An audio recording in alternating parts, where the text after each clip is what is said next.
Imagine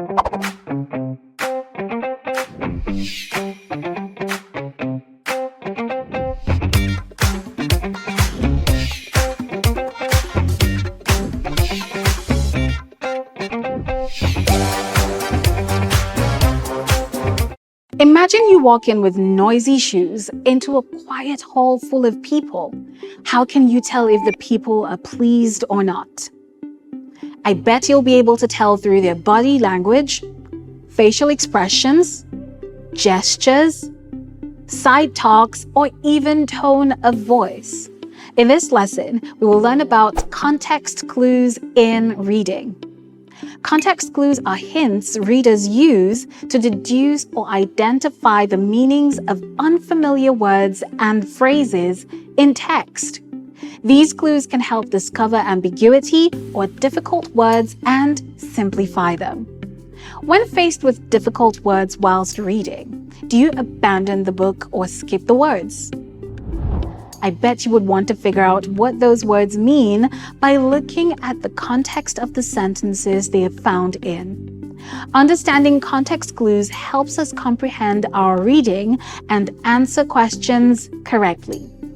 Types of context clues include synonyms, antonyms, definitions, examples, cause and effect, and inferences.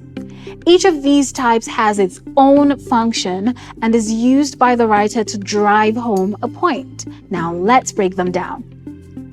To begin, look out for synonyms or similar words as context clues in a passage. For example, the gentleman's reaction was so surprisingly impertinent that people couldn't imagine his rudeness. Rudeness, as used at the end of the sentence, easily explains impertinent. A writer could provide the synonym of a word that guides the reader in understanding what the word means. Another example, the obnoxious odor put off everyone in the room. Odor and put off lets you know that the room smells bad, and even if you do not know what obnoxious means, you get it now. Next is antonyms. Look out for the writer's use of antonyms or contrasting words as context clues to define unfamiliar words. For instance, most Gen Z grew up adroit at social media and technology. However, a good number of them are incompetent at managing technology addictions. Next, the boy expected a lambasting from his father. On the contrary, he was praised. In both sentence examples, on the contrary and however are used to show antonyms, which gives the reader a clue to the meaning of the word. Another way context clues are used in reading is through definitions. Unfamiliar words are explained directly in the sentence they appear. The convalescent or the sick person recovering laughed happily. Sprinters or athletes are advised to walk after sprinting. In the sentences given, both the convalescent and the sprinter are explained with familiar words. Writers also make good use of examples as context clues. In fact, words or phrases like example, such as, for instance, or viz in sentences throw more light on unfamiliar words or phrases. For instance, the students were sensitized on pernicious influence such as jealousy, hate, and strife amongst themselves. With the examples given, a student should be able to tell that anything pernicious is harmful and should be avoided. Next is cause and effect as a hint in a text. Let's see an example.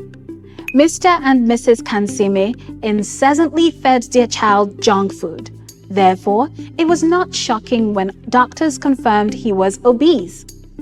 Therefore, as used in the sentence, shows the repercussion of an action. Sometimes, writers leave room for readers to use inferences or implied meanings as clues in understanding a sentence. For example, Akeem walked home dispirited, carrying a box of all his personal items from the office. Now, from that example, the reader could infer that Akeem's job had been terminated even though it was not mentioned. Context clues can also be deduced by the use of appositives, affixes, punctuations, or generally reading sentence surroundings. In another lesson, we will identify these context clues in a passage. See you there.